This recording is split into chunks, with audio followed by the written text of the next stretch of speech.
നമ്മൾ ഏകദേശം ഒരു 10-30 വയസ്സ് കഴിഞ്ഞ ഏകദേശം ഒരു 30-35 വയസ്സ് കഴിഞ്ഞ ഒരാളോട് നമ്മൾ ചോദിക്കുകയാണ്. നിനക്ക് നിന്റെ കുഞ്ഞുനാളാണോ ഇഷ്ടം? അല്ലെങ്കിൽ ഇപ്പോൾ നീ ജീവിച്ചു കൊണ്ടിരിക്കുന്ന ഒരു അവസ്ഥയാണോ? ഏതാണ് നിനക്ക് കൂടുതൽ ഇഷ്ടമെന്ന് ചോദിക്കുമ്പോൾ ആ വ്യക്തി എന്താകും പറയുക?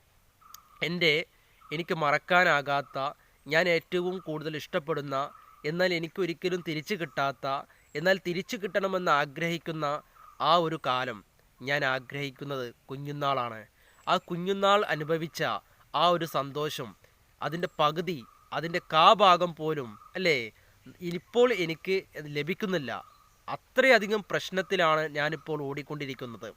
അത്രയധികം മാനസിക സമ്മർദ്ദത്തിലാണ് ഞാനിപ്പോൾ നീങ്ങിക്കൊണ്ടിരിക്കുന്നത് അല്ലേ.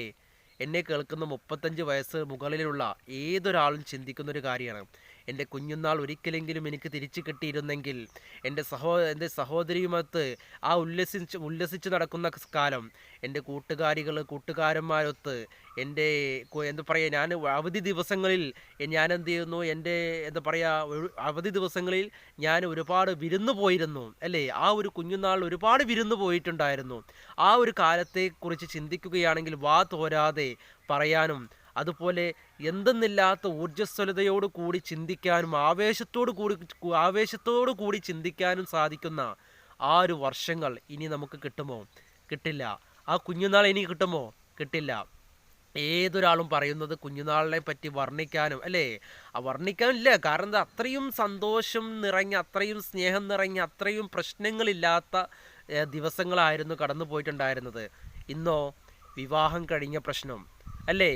കുഞ്ഞുങ്ങൾക്ക് പഠനമായുള്ള അവർക്കുള്ള പുസ്തകങ്ങളും അവർക്കുള്ള പഠനോപകരണങ്ങളും അവർക്കുള്ള കാര്യങ്ങളും, അല്ലെങ്കിൽ എപ്പോഴും ഒരു പണം പണം പണം പണം പണം അല്ലേ. പണമായിട്ടുള്ള പ്രശ്നമായിരിക്കും ഒരു പരിധിവരെ. മറ്റ് കുടുംബ പ്രശ്നങ്ങൾ, പണമുള്ളവർക്കോ മറ്റുള്ള കുടുംബ പ്രശ്നങ്ങൾ, ഈ കുടുംബ പ്രശ്നത്തിൻ്റെയും ജീവിതത്തിൻ്റെയും, എന്നാൽ സുഖത്തിൻ്റെയും സന്തോഷത്തിൻ്റെയും പ്രശ്നങ്ങളുടെയും എല്ലാത്തിൻ്റെയും നടുവിൽ കടന്ന് കുടുങ്ങിക്കിടക്കുന്ന ഒരു സംഭവമാണ് 35 വയസ്സിങ്ങോട്ട് കഴിഞ്ഞു കഴിഞ്ഞാൽ അല്ലേ. തീർച്ചയായിട്ടും അനുഭവിക്കുന്നവർക്കറിയാം അല്ലേ. വീട്ടിലേക്ക് വരുമ്പോൾ ഭയമാണ്. ചില ആളുകൾക്ക് ലോൺ ഉണ്ടായിരിക്കും. ഈ ലോൺ അടച്ചില്ലെങ്കിൽ എന്താ പറയുക, അത് തിരഞ്ഞു വരും. ഈ ലോൺ എവിടെ നിന്നാണോ, ഏത് ബാങ്കിൽ നിന്നാണോ എടുത്ത് അവർ തിരഞ്ഞു വരും. അല്ലാത്തവർക്കോ മറ്റുള്ള പ്രശ്നങ്ങളുണ്ടായിരിക്കും. പ്രശ്നത്തിൻ്റെ നടുവിൽ സഞ്ചരിക്കുന്ന ഒരു പ്രായമാണ് 35ൻ്റെ കുറച്ച് മുകളിലേക്ക് അങ്ങോട്ട് പോകുന്നതല്ലേ. അതുകൊണ്ട് ജീവിതത്തിൽ അല്ലെ, ജോലി ഇല്ലാത്ത പ്രശ്നം, ജോലിയിൽ സംതൃപ്തി ഇല്ലാത്ത പ്രശ്നം, എന്നാൽ കുടുംബ പ്രശ്നം, നമുക്ക് നല്ല ജോലി ലഭിച്ചിട്ടുണ്ടെങ്കിൽ ആ നല്ല ജോലിയിൽ മറ്റുള്ളവർക്ക് അസൂയയിലുള്ള പ്രശ്നം അല്ലേ. എല്ലാ സമ്പാദ്യം വേണ്ടത്ര സമ്പാദ്യം ഇല്ലാത്ത പ്രശ്നം, എന്നാൽ ഒരുപാട് സമ്പാദ്യം ഉണ്ടായിട്ട് അത് മറ്റുള്ളവർക്ക് കിട്ടിയില്ല എന്നുള്ള പ്രശ്നം അല്ലേ. ഓരോരോ പ്രശ്നങ്ങൾ അല്ലേ. ബിസിനസ്സിൻ്റെ പ്രശ്നങ്ങൾ, ബിസിനസ്സിൻ്റെ തകർച്ചകൾ, എന്നാൽ ബിസിനസ്സിൻ്റെ തിരക്ക് കാരണം മറ്റുള്ള സ്ഥലങ്ങളിലേക്ക് പോകാൻ പറ്റാത്ത കാരണം അല്ലേ. കാരണങ്ങളുടെ എന്താ പറയുക, ഒരു വിശാലമായ ദിവസങ്ങളിലാണ് അല്ലെങ്കിൽ വർഷങ്ങളിലാണ് നമ്മളിങ്ങനെ കടന്നു പോകുകയല്ലേ. എന്നാൽ ഞാനൊരു കുഞ്ഞു കാര്യം പറയട്ടെ. ജീവിക്കുമ്പോൾ ആസ്വാദകമായിട്ട് ജീവിക്കുക, ആസ്വാദകരമായി ജീവിക്കുക. കാരണം ഇനിയുള്ള ജീവിതം നമുക്കിനി എന്തെങ്കിലും നമുക്ക് കിട്ടുമോ? കിട്ടില്ല. അതുകൊണ്ട് കുടുംബ പ്രശ്നങ്ങളുണ്ടെങ്കിൽ നിങ്ങൾ കുടുംബ പ്രശ്നത്തിനെ വളരെ വേഗം പരിഹരിക്കാൻ നോക്കുക. അതായത് നമ്മൾ തീക്കണൽ ചൊറിയാൻ നമ്മൾ നോക്കുമ്പോഴാണ് വീണ്ടും അവിടെ തീഗോളമായി ഉയരുന്നത് അല്ലേ, അവിടെ കത്തിപ്പടരുന്നത്. അതുകൊണ്ട് എപ്പോഴും നമ്മൾ തീക്കണലിൽ നമ്മൾ വെള്ളം ഒഴിക്കാൻ വേണ്ടിയാണ് ശ്രമിക്കാറ്.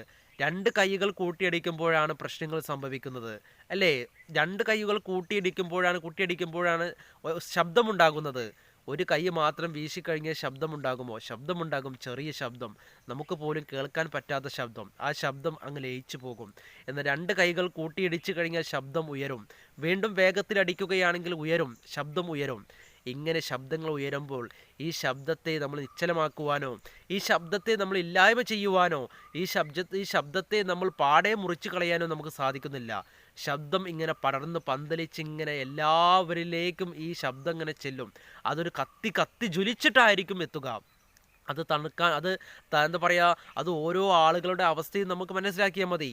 100 ആളുകളുടെ കയ്യിൽ ഒരു പ്രശ്നം കിട്ടിയാൽ ആ 100 തരത്തിലാണ് പ്രശ്നത്തെ കൈകാര്യം ചെയ്യുന്നത് അല്ലേ. എന്നാൽ അതിൽ 98 പേരും ആ പ്രശ്നത്തെ എങ്ങനെയാണ് കൈകാര്യം ചെയ്യുന്നത്? ശബ്ദമുണ്ടാക്കിയാണ് കൈകാര്യം ചെയ്യുന്നത്. ആരും തണുപ്പിക്കാൻ വേണ്ടി ശ്രമിക്കുന്നില്ല. അതുകൊണ്ട് നിങ്ങളെ നിങ്ങളിലുള്ള പ്രശ്നം ഭാര്യ ഭർത്താക്കന്മാർ പ്രത്യേകം ശ്രദ്ധിക്കുക. ചില സൗന്ദര്യ പിണക്കങ്ങൾ നിങ്ങൾക്കിടയിൽ സംഭവിച്ചേക്കാം അല്ലേ? ജീവിതത്തിനിടയിൽ നിങ്ങൾക്കറിയാവുന്ന മറ്റുള്ളവർ പുറത്ത് ഒരാൾക്ക് അറിയാത്ത ചില സൗന്ദര്യ പ്രശ്നങ്ങൾ, നിങ്ങൾക്ക് മാത്രം ഒതുക്കി തീർക്കാവുന്ന, നിങ്ങൾക്ക് മാത്രം പരിഹരിക്കാൻ സാധിക്കുന്ന ചില പ്രശ്നങ്ങൾ ഉണ്ടായിരിക്കും. ആ പ്രശ്നങ്ങളെ നിങ്ങൾ ഊതി വെറുപ്പിക്കുകയും ആ പ്രശ്നങ്ങൾ നിങ്ങൾ മറ്റുള്ളവരെ അറിയിക്കുകയും ആ പ്രശ്നങ്ങൾ നിങ്ങൾ മറ്റുള്ളവരെ അറിയിച്ചത് വലിയൊരു പ്രശ്നത്തിലേക്ക് നിങ്ങൾ അഴിച്ചുവിടുകയും ചെയ്യരുത്. കാരണം നിങ്ങൾക്ക് പോലും നിയന്ത്രിക്കാൻ പറ്റാത്തൊരു വലിയ പ്രശ്നമായി ആ ഒരു പ്രശ്നം കടന്നു പോയേക്കാം. അതുകൊണ്ട് നിങ്ങളിലുള്ള ചെറിയ പ്രശ്നങ്ങൾ നിങ്ങൾ പരിഹരിക്കാൻ വേണ്ടി ശ്രമിക്കുമ്പോൾ ഏറ്റവും കൂടുതൽ സന്തോഷം അനുഭവിക്കുന്നത് ആരാണ്? നിങ്ങൾ തന്നെയാണ്. എന്നാൽ പ്രശ്നങ്ങളില്ലാത്ത ഇടങ്ങളില്ല, എല്ലായിടത്തും പ്രശ്നങ്ങളുണ്ട്. എവിടെയാണ് പ്രശ്നങ്ങളില്ലാത്തത്? പ്രശ്നമുണ്ടാകാം, പ്രശ്നം നമുക്ക് പരിഹരിക്കാൻ സാധിക്കും. എന്നാൽ ഈ പരിഹരിക്കുന്നതിന് പകരം നമ്മൾ ഊതി വീർപ്പിക്കാനോ, അല്ലേ, ഒരു ബലൂൺ ഊതി വീർപ്പിക്കും തോറും ആ ബലൂൺ പൊട്ടിപ്പോവുകയാണ് ചെയ്യുന്നത്. നമ്മൾ രണ്ട് കൈകൾ കൂട്ടിയിടിക്കുമ്പോൾ നേരത്തെ പറഞ്ഞു ശബ്ദം ഉണ്ടാകുകയാണ് ചെയ്യുന്നത്. തീക്കൊള്ളി നമ്മൾ എന്താ പറയുക, ഉരസുമ്പോൾ അവിടെ തീ പടരാനാണ് സാധിക്കുന്നത്.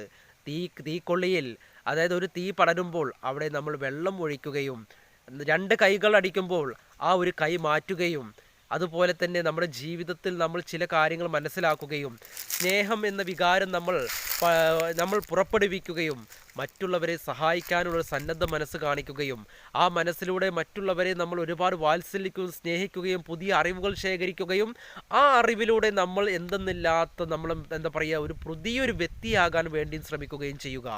വാശി എന്തിന്? വൈരാഗ്യം എന്തിന്? സ്നേഹമാണ് വേണ്ടത്. എന്തിനാണ് സ്നേഹം? ഇന്നുകളിൽ നിന്ന് നാളുകളിലേക്ക് പോകുമ്പോൾ, നാളുകളിൽ നിന്ന് അടുത്ത ദിവസങ്ങളിലേക്ക് പോകുമ്പോൾ നമുക്ക് ജീവിക്കണം, വളരെയധികം സ്നേഹത്തോടു കൂടി ജീവിക്കണം.